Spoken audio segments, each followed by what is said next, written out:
Welcome to the Unstuck Church podcast. I'm Sean, and I'm joined as always by the talent of the podcast, Amy Anderson. Amy, today we're sharing part 3 of this series that we're in, where we've been looking at the common challenges churches face during seasons of growth. In part 1, we explored how to make good decisions about space and service times, which has been just a hugely hot topic. Yeah. Last week in part 2, we discussed the challenges of structure changes in finding good staff. And then today we're going to kind of shift the focus to the need to scale up systems that have started to break down or maybe just become barriers when the church is experiencing growth.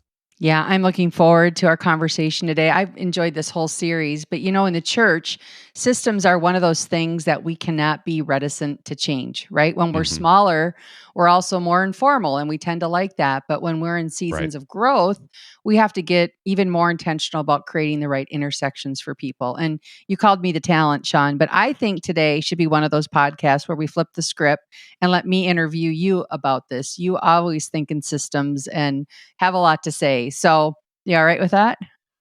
I'm good with that, although that you are a systems thinker as well. If everyone could see our Google Drive folders, they would know Amy is a great systems thinker. Just have to build things that you can replicate, right? That's right. Yep. Before we get to the content, though, Amy, let's take a moment just to stop and thank our podcast sponsor, Donorbox. Donorbox has a great live kiosk solution that actually makes it easier for people in the church to give. Fewer people carry cash with them nowadays, but that is not a problem if you have live kiosk. People can tap, swipe, and use their phone to donate to your church instantly. And you'll automatically be able to capture their contact information, send them tax receipts, and even set up reoccurring gifts. So join literally 100,000 other organizations right now that are raising dollars using Donorbox. You can try out live kiosk completely for free if you go to donorbox.org/unstuckpodcast. That's donorbox.org/unstuckpodcast. So, Sean, many times I think as churches grow, they'll often continue to use old systems that are beyond their usefulness, but we start to hope for different results. But I also give churches a ton of grace here, because when you're in seasons of high growth, you're just trying to make it, right? So We don't take very many pauses. But when our results start to lack, like we're not seeing the results that we were hoping for, that's often a sign that we have some systems issues. So I'd like to hear from you. What are some of the old systems that you see failing to keep pace when churches are growing? Yeah, I completely agree with everything that you said, Amy, and I see a lot of that too. I think the biggest challenge is that most churches outgrow their systems without realizing it. What worked when you were a church of, and we just talked about this in the Breaking Barriers series, when you're a church of 500 doesn't work when you're a church of 1,000, doesn't work when you're a church of 2,000 or 5,000, right? Right. It's not that the systems are bad, they're just outdated for the scale and complexity of the ministry that you're doing today. So there's a few examples that come to mind. One is how churches get to know people and follow up with them. Back before the pandemic, we had connect cards or sometimes like a starting point class that might have worked, but fewer people were filling out the forms now. And especially if there's no compelling reason to fill them out, we're not getting information from people. So without an effective process, we just see guests starting to slip through the cracks every weekend. Another area is in discipleship, specifically the first and next steps in many churches. There's a lot of churches that have clarified their kind of next steps, like big steps, groups. Yeah, almost all of them have defined those. That's right. But there's no clear first step that helps people get to that bigger step. So then people get stuck and they want to grow, but they don't know how to get started. Another good example would be communication systems. Both internal and external. I've seen churches where the website hasn't been updated with relevant information, or if it has been, that information is just impossible to find. That doesn't come down to a messaging issue on the communication side. It's really a systems issue. And then there's a big topic right now, volunteer recruitment and training. A lot of teams are still relying on either stage announcements or really kind of a desperate ask for volunteers. And without a structured process to invite, identify, develop volunteers, you start to see your leaders burn out, and people really miss discipleship opportunities that come when they're serving. And this So, links back, of course, to if our ministry leaders don't know what success looks like in this area, mhm, they're just going to continue to wait for people to come to them through that platform announcement, which really doesn't right. work, through that Nope. desperate ask. But if the process includes, I know I need 100 volunteers in my ministry, it gives me some actionable items to go after. Exactly. Yeah. Yeah. Now, I think the key question here is how do we know that it's a system problem and not a leader problem? Mm, Because sometimes, like the example you just gave, Amy, it comes back to we just don't have the right leader or a person with the right leadership capacity in that seat. So, a quick rule of thumb here is if people want to do the right thing, but they can't do it consistently, that's a system problem. If they can do it, but they just won't, I think that's a leadership problem.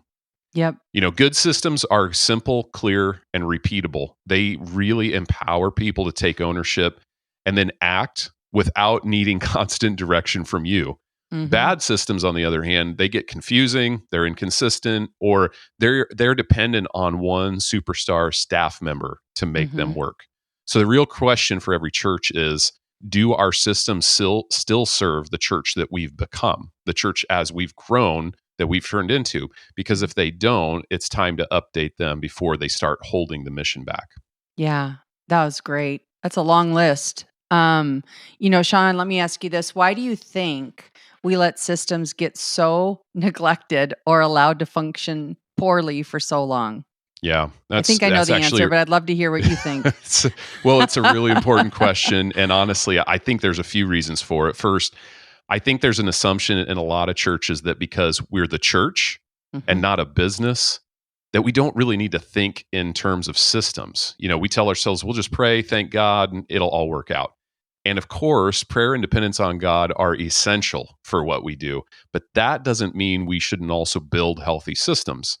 What's interesting is that in scripture, it's just full of examples where God used systems to accomplish his purposes. I look back, found several examples of this. So, God gave Noah a system for building the ark, right? Hmm. Detailed plans, measurements, materials. Jethro gave Moses a leadership system. We talk about this all the time so Hmm. that he wouldn't burn out in Exodus 18. Joseph designed a system to prepare Egypt for famine. Nehemiah had a system to rebuild the wall in record time. Hmm. Even Jesus used systems. He sent out the 12 and then later the 72 in teams of two. That's structure. That's Hmm. intentionality. And then Paul told Titus to appoint elders in every town, another clear system of leadership and multiplication, right? So Right. systems aren't unspiritual, they're actually biblically normal. But God often works through order and intentional design. We've seen that all throughout Yeah, history. The second reason I think churches neglect systems, especially maybe in smaller churches, is that we tend to have people act as the system, right? that's right. There's one Yep. person who remembers everything, does everything, holds everything together. It feels personal and even godly, like we're serving faithfully, but it's not actually sustainable Hmm. because when that person gets tired, sick, or moves on, the system collapses. I would even say when someone's new to our church, if our answer is always, oh, go over there and see Sue, Right. they have no idea who Sue is, right? So it's not a good system. The challenge isn't just to have systems, it's really to build systems that are bigger than any one person. And that's how churches grow with health and consistency over time. Yeah. Well, let's get on the solution side here a little bit. So, let's imagine a growing church listens to this and recognizes some key systems are broken. What's next? Yeah. Well, yeah, I think when a church realizes that systems aren't working anymore, the first step is to stop and intentionally work on the ministry, not just in it.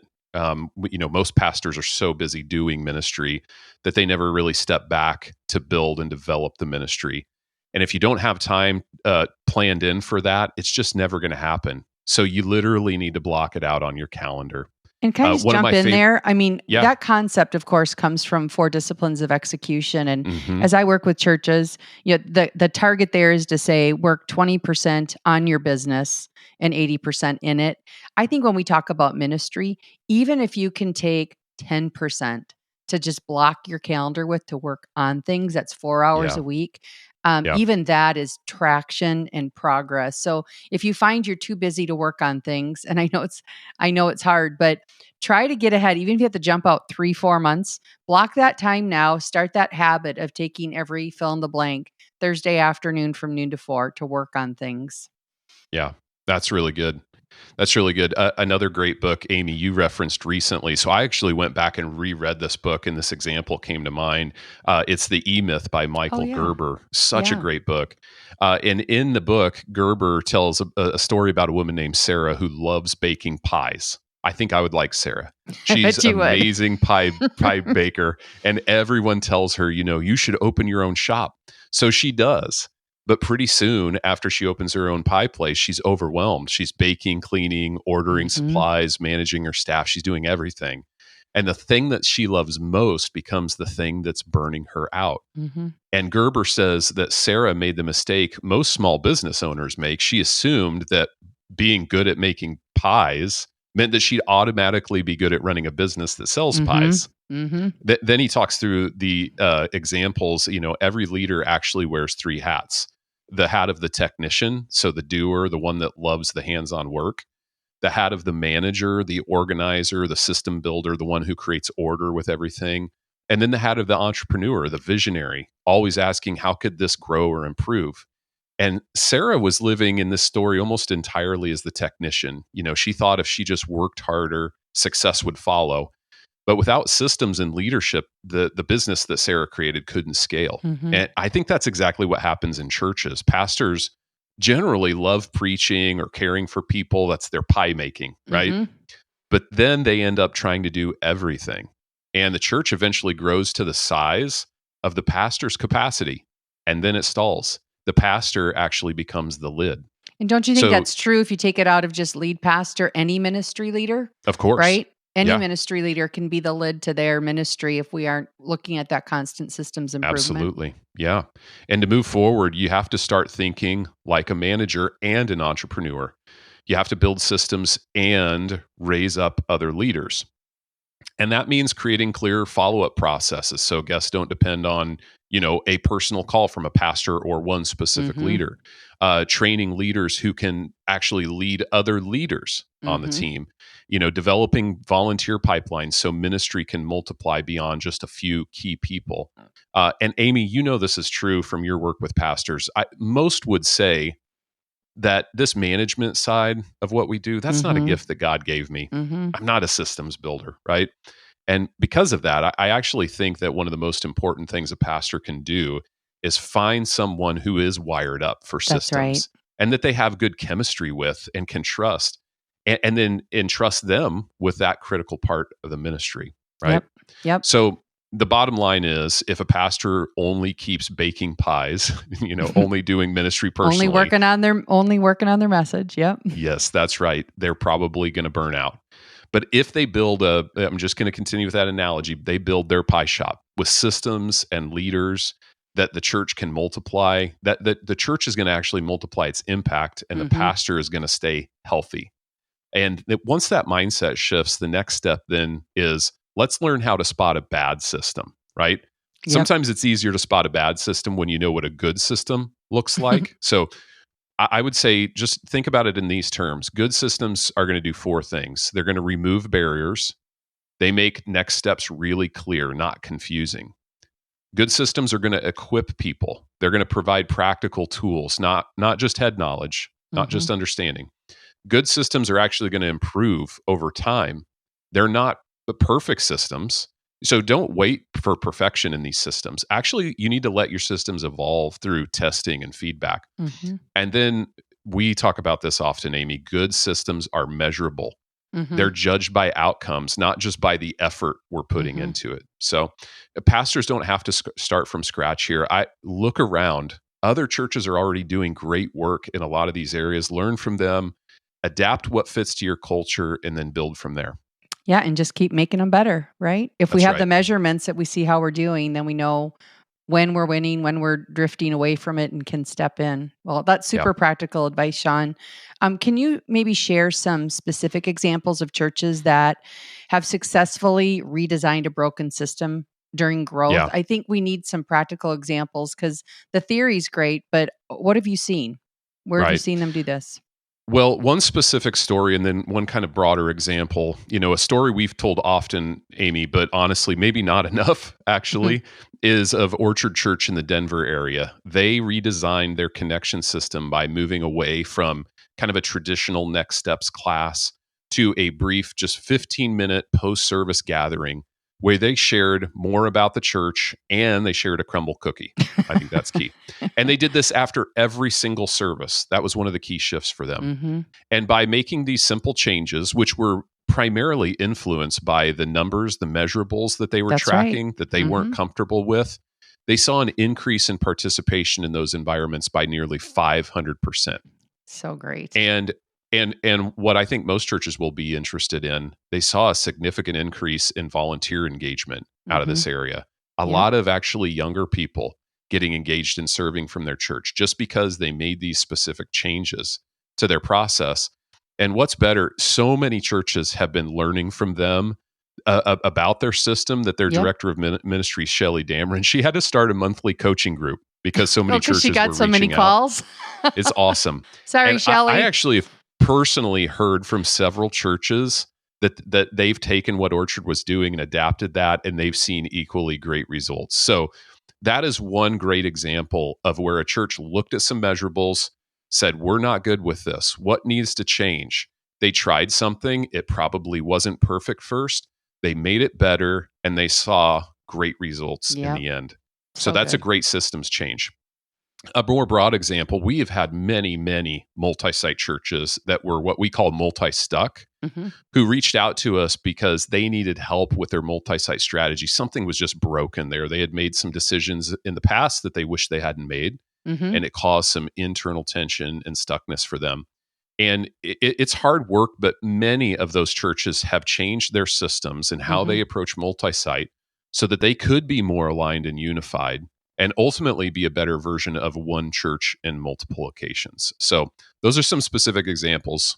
And we're going to dive into more multi-site next in our last episode in the series next week. So that'll be fun to dig in, look under the hood a little bit more. Sean, for a church leader listening who knows their systems need attention, what would you recommend for first steps for them? What can they do this week? I love this because this is where it gets really practical, right? If you're a church leader listening and you know your systems need some work, I'd start with something simple. Just get the right people in the room and take an honest look at this together. We talk about this often. We believe every good process starts with assessment. So schedule a meeting with your key staff and volunteers and ask them, which systems are working well? Which of our systems feel clunky or maybe inconsistent?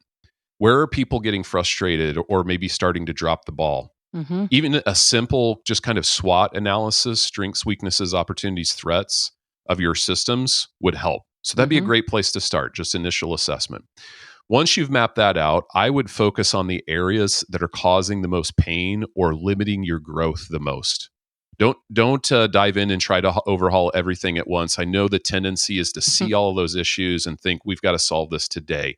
Actually, just start with one or two systems that if they were improved, they would make ministry noticeably smoother for everyone else. It could be guest follow-up or maybe, the big topic of volunteer onboarding right now.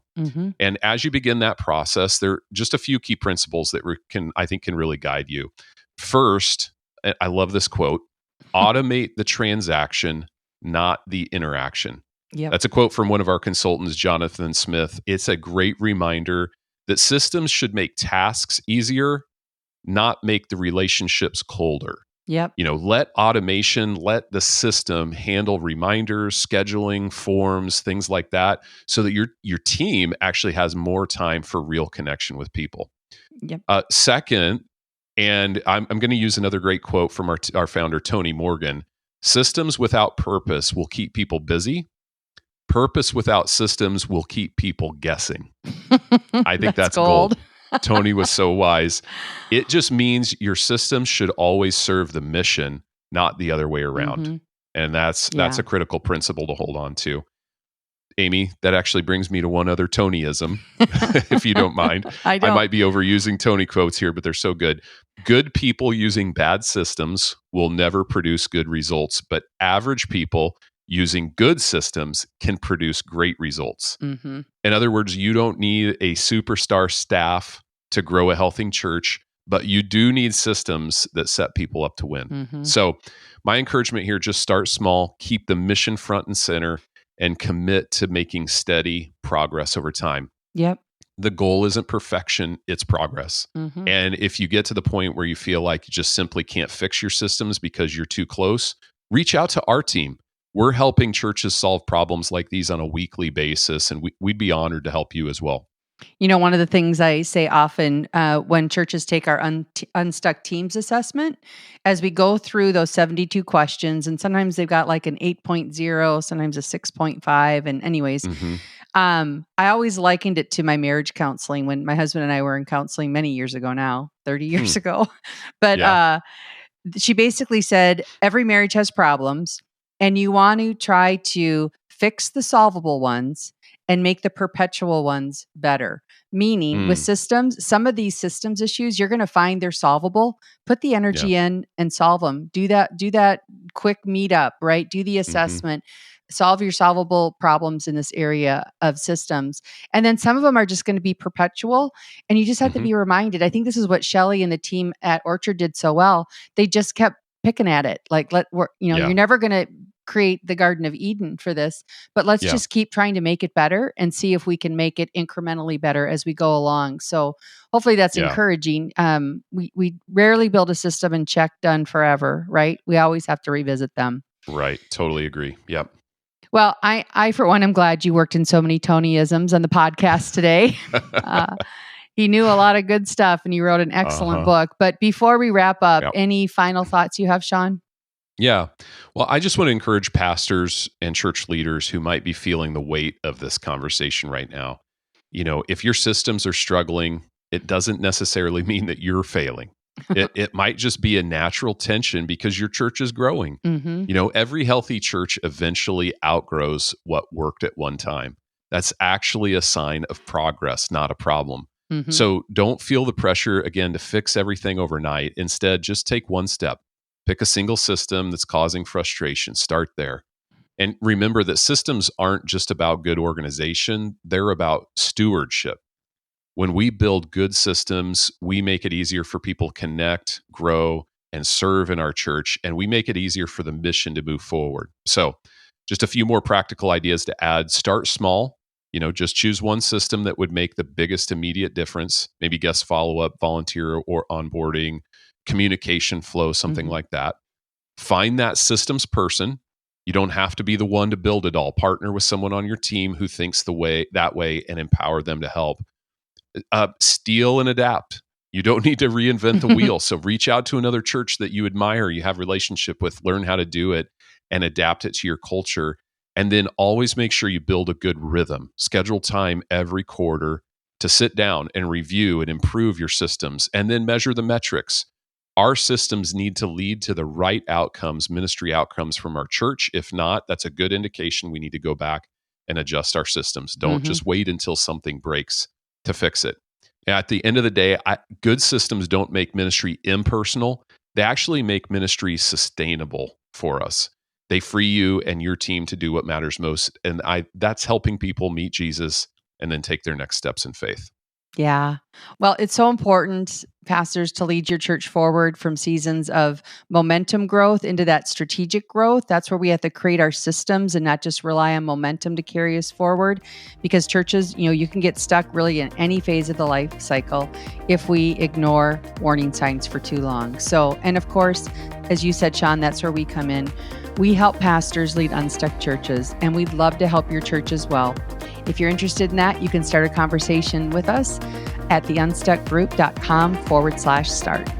And we hope you have a great week, and come on back next week where we're going to be talking about figuring out your multi-site strategies.